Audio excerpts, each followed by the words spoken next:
Wait a moment. Yeah. All right. So it's a pleasure for us to welcome here today Professor Nörenberg. He's going to present on pandemic empathy and political division. The floor is all yours. Thank you. Yeah, thank you very much for the kind invitation and those warm words. In Germany, I wouldn't be called a professor, but I think some of that is amounts to something like an associate professor or something like that. Anyway, thank you very much. I'd like to talk to you today about what I would call the empathy paradox. I need to sort of time on myself. And yeah, so what is that supposed to mean? I'd like to talk about the empathy paradox that manifested in many Western societies in the context of COVID-19. And in order to understand what this paradox means, we should begin with some observations from those 2.5 years that were dominated by the coronavirus. At least in Western societies, we were constantly summoned to empathize with others, especially those who were most vulnerable to the virus. Empathy was supposed to promote compliance with the specific measures or policies to protect the vulnerable. But however, it also seems that the readiness to empathize with others decreased during those 2.5 years. And I'm really thankful to Corey grateful to Corey that he addressed the issue with this compassion fatigue and lots of other biases. So that spares me to go into that. Thank you so much at this point. And yeah, and on the other hand, it seems that political division regarding the pandemic policies increased. So empathy, in some sense, decreased, and political division increased, and it may also have to do with some sort of problem of how we addressed empathy or lived empathy or didn't live empathy. So yeah, in order to explicate a bit better this empathy paradox, I think those observations motivate the idea of there being such a paradox. So in some regard, we were very sensitive to the appeal to empathize with others. In some regard, however, we became less capable and sometimes even less willing to empathize with others. And I suspect this has also to do with the very policies we as a society were expected to comply with. So I think that some effects of those policies may consist in one or the other form of corrosion of empathy. And I hope I will manage that in time to at least sketch what I mean with that. So to elaborate this idea, I would like to sketch the role that empathy played in the way many Western societies responded to the virus. And I would also like to address a couple of factors that may account for the apparent corrosion of empathy. And in the course of my talk, I will refer to examples from my home country, in which there were quite rigorous lockdowns and also, you might say, aggressive vaccination policies, but no mandatory vaccination, at least not generally mandatory. Sectoral, we did have, but not overall. So first of all, it's important to address the fact that in public discourse, empathy is a quite ambiguous term, and also in scientific discourse, as you all know. In the work of classic phenomenologists such as Husserl, Scheler, and Stein, you will find useful distinctions of various phenomena commonly associated with the term empathy. You have empathy in terms of a mere recognition of another consciousness. Sometimes it's even called thou orientation, the sense that you encounter another you rather than another object. Closely connected with this, there's empathy in the sense of being able to read other minds. I'm sorry. And yeah, in case you're not an android or a betazoid, you do that in terms of understanding expressive phenomena. I perceive joy in the smile of the other, as Scheler would put it, and I hear nuanced sarcasm in your voice, and so on and so forth. Both of these phenomena seem to be necessary but not sufficient for empathy in the sense of compassion or caring for another person's well-being. In the literature, this is sometimes also referred as affective empathy. And depending on what we mean by empathy, various distinct phenomena may be intended by the term corrosion of empathy, but we will turn to that a bit later on.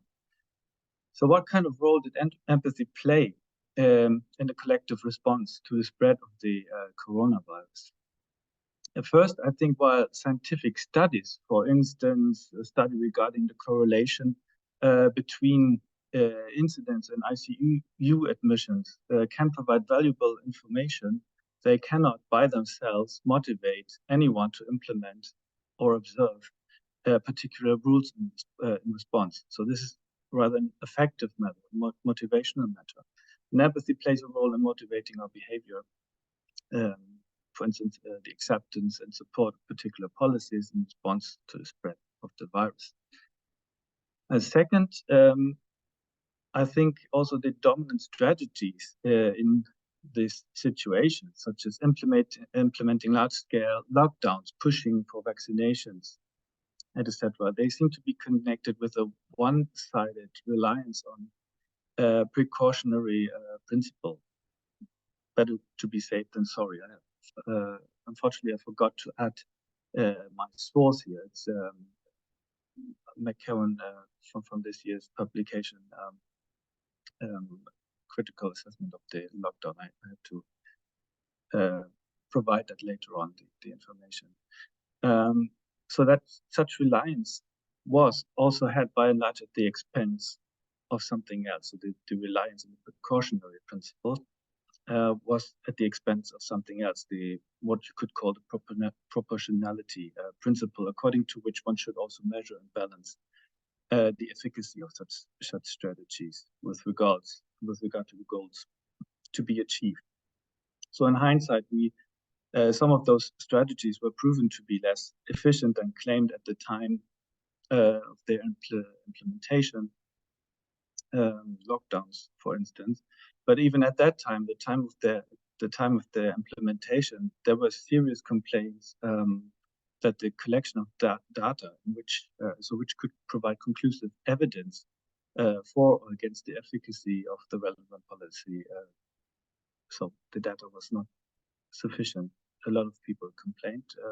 So that would have been part of the proportionality principle, which probably got a bit behind the precautionary principle. So for instance, in many Western countries, the systematic accounting for the harms implied in lockdowns has begun rather recently, instead of already in spring 2020. And I suppose that the dominance of the precautionary principle seems, among other things, underpinned by various calls for empathy. So here's a statement of the then head of one of the most important bodies for the safeguarding of public health in Germany, Lothar Wieler, from one of his many press briefings. So he says, "We will have to adhere to the rules for the months to come. For months to come, they must never be questioned." So that is what I take to be the precautionary principle here. We should just do that. And he continues by saying, well, let us ensure that as few people as possible get sick, and that we lose as few as possible to the virus. That's possible. Together we can achieve it. Everyone can contribute a lot. So I think this is a reference to the appeal of empathy. Empathize with those you can save. So that is what I think to be a connection between empathy and the dominance of the precautionary principle. And the downside of this is that those scientists that would question this measures or policies they would, or the efficacy of those, of one or the other policy against the backdrop of their alternative account, they would, be morally accused of being careless or caring for other things more than saving lives, and by and large become deplatformed. So that is the downside of this overall strategy. So I hold that empathy, primarily in the sense of compassion, played a role both in motivating the compliance with the restriction due to COVID-19 and in underpinning the precautionary principle as a dominant option in response to the virus. Now, in which sense did the very response that to a significant extent, I think, was motivated by empathy contribute to a corrosion of empathy?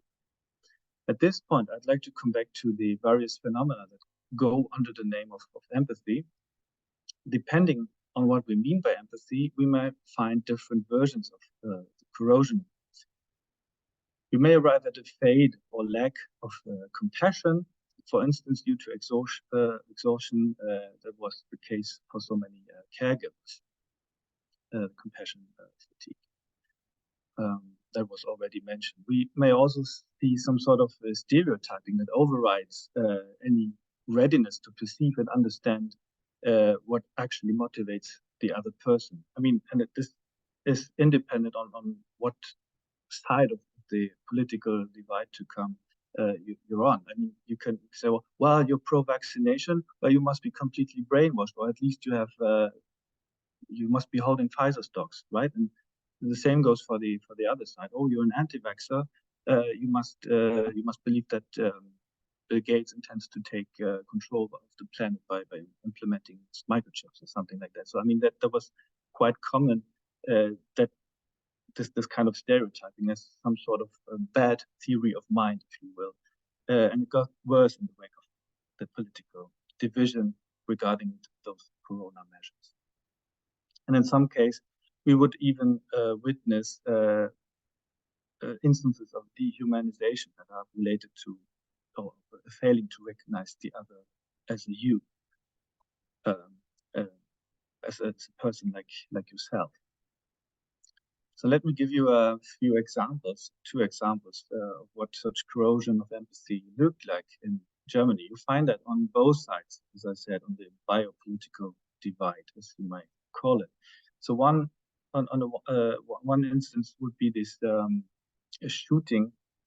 There was on September 18, 21, where Alex, a 20-year-old clerk at the gas station in Ida Oberstein, was killed by a 50-years old man called Mario, who was infuriated simply because, he was demanded to wear a face mask when entering the gas station for buying a beer.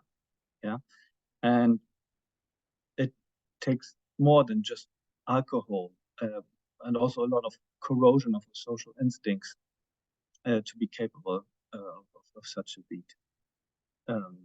And the interrogation actually established that the perpetrator did not really perceive his victim as an equal person, but rather as a representative of the system he was opposed to, the system that implemented and forced those restrictions that was suffering under. So there was, I think, one case of corrosion of empathy. You had it also in a less extreme, or maybe in a more subtle way, or at least it did not really involve killing other people. But on the other side of the division, where many would be infuriated that some people would be skeptical about vaccination, they would also write something like this. So in Germany, there are currently many wolves running through the cities and villages. They are the ones who refuse the corona vaccination. So obviously, that guy doesn't write about animals here. It's human beings who are skeptical about vaccination who are intended by wolves. And he says they are dangerous wolves. and yeah, by implication, they are to treat it just like that. Okay. Now I have to be really fast and briefly turn to the factors which I think count as candidates for being implied in the way we responded to the virus, but also contributed to one or the other form of corrosion of empathy. One factor was already mentioned, that was the compassion fatigue. And another group of factors that could be subsumed under the label of affective alienation. One of them could be pandemic boredom, as explicated by Emily Hughes. Yeah, she quotes a lot of persons from a study that was done by Tom Froese at the beginning of the lockdowns, how people would respond to lockdown. And you can clearly see that there's this sense of boredom. It's like a prison. I don't have any really there are no meaningful goals anymore. And a turn, an implication for interpersonal relationships, like more arguments, more destructive remarks, less warmth and love in the household. And some people would even say, well, yeah, this goes together with the distrust of other people. Another one, yeah, I quote one of Susie's early texts in the pandemic, is this Solastalgia during the lockdown. There we have a kind of a collapse of familiar places, which implies that the emotional space, you write, of interiority becomes a space where to encounter the other. So there's something changing in our relation to the other that has to do with the entire sense of place. This is also very likely to have an effect on our capability and our willingness to empathize with others. And here I have some two other factors which I looked at in more detail in one of my texts. I think there has also been have also been rapid changes of common pandemic knowledge, if you may call it like this. So it's normal for scientists to very rapidly revise their positions on this or that fact on the pandemic. Like, yeah, for instance, the status of or the usefulness of wearing a face mask, for instance. But as a society, it's not that natural to shift that rapidly from one position to another. It's problematic, and it yeah, erodes our practical know-how, what call the measured insight into the interdependence of arbitrariness and the planned, the accidental. So we lose some kind of orientation in the world, practical orientation. And the flip side of that invalidation of the common sense is an increased longing for unambiguousness, right? Decidedness, both of which are not overly conducive to a person's readiness to empathize with others, especially if those others do not share the same effectively involving evaluations. Closely connected with that is also a decreased sense of self-efficacy, as it also is pronounced in pandemic boredom. So the idea is that you have, on the one hand, a very effectively dominating topic, which is the virus, right? And then on the other hand, you feel there's not so much that you can do about it. I mean, you can be careful as you want to be and as you can, but you cannot prevent school closure at this or that incidents, for instance, because you're depending on so many others for this to happen, or on so many other processes for this to happen, and so on and so forth. And this, I could also make the argument, also this was also experienced in every milieu and on every side of also of the political divide. So this kind of decreased and I say taking together all these the impact of all these factors may imply a profound shift in an individual's implicit orientation towards the world. Boredom and the reduction of daily routines in lockdown, they implied that the common world and their normativity lost a great deal of significance. And this is also important for the sensitivity to others and their normative status. For instance, their being worthy of our compassion, or at least there being a person that demands equal recognition, for instance. And I have also a paper on boredom and also a normative shift in permanent in a permanent state of boredom. That would be too far off to go into detail that, but you can also see there a kind of longing for rigorous commitment of those bored individuals as some sort of compensation for the loss of significance. So there's also a tendency even to rigorousness and authority, strong authority there. But if my time is up, I will have to leave it there, and maybe we can also have a discussion about one or the other issue that has not yet been clarified. Thank you very much. Thank you so much. We were on the spot for your valuable presentation. It's very useful to come back and reflect on what happened. Yeah, and the reasons. Thank you so much. So I leave the floor to the questions if any of you wants to. Yeah, Kelia, please. Hi, I was just wondering if you think there are any like historical parallels with pandemic empathy, like with the plague or with Spanish influenza. Like, do you think empathy has changed over time when it comes to that?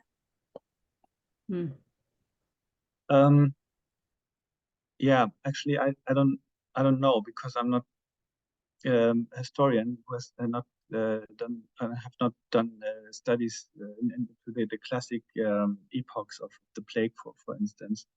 But I would suspect, yeah. So no, I have actually no idea, but I probably think that there would also be a lot of cultural differences to weigh in, because I mean, you could make the argument that this profound boredom, what Heidegger calls profound boredom, and then others would call alienation, is typically a modern phenomenon.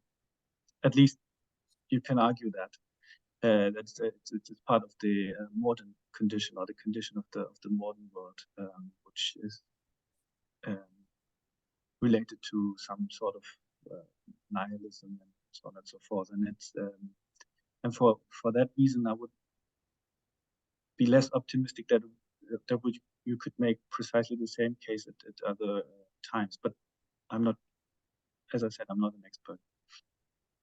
But thank you. What do you think about that? Do you have any thoughts about this parallels? I think because of our relationship with technology over time, maybe our empathy has decreased just naturally. But when it comes to the pandemic, I don't know, maybe I think there's a slight decrease, maybe. Yeah, thanks. On the other hand, I mean, I think this is also to some extent a phenomenon of bodily orientation. So it's something that is maybe not too dependent of various cultures, but still, if a culture has different techniques of dealing with that, accepting the unpreventable, or something like that, then we probably would see a very different outcome. On the other hand, we saw also during the plague the scapegoat that were addressed and said, well, yeah, you need to be punished because it's all your fault, right? I mean, this kind of thing doesn't seem to be too modern, right? So yeah, but it probably is as a very multi-layered phenomenon. It would be intriguing to distinguish all the different layers of the phenomenon. But yeah, I think at least this one would be maybe. Ben, go ahead. So, trying to formulate this as a question, but it's more of a comment. I think what the pandemic brought out is a different kind of empathetic bias. Not really Corey's "you did it to yourself" bias, but in terms of like age and vulnerability, you know, I don't know about over there, but in here you would see a lot of people saying, well, the virus only affects the elderly and those with pre-existing conditions. So I mean, like, but then it brings back to what you said. It's like, you know, this can affect so many others, but we're unaware of what it can do to us. But we also lose empathy for other, like lockdowns, like or masks. Like there are people who didn't care about it because it's like, well, it's not going to affect me or my friends. It's just going to affect like someone's grandma or grandpa or something like that. I'm not sure how to formulate this as a question, man. Maybe what do you think about that? Mm. Yeah, I mean it's obvious that there are different groups that are more or less vulnerable to the virus, and that has also been quite obvious from the start. And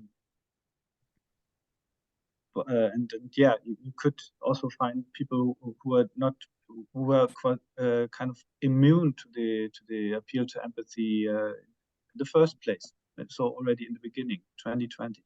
So that this is something I'd like to. I mean, you will find that probably in every society.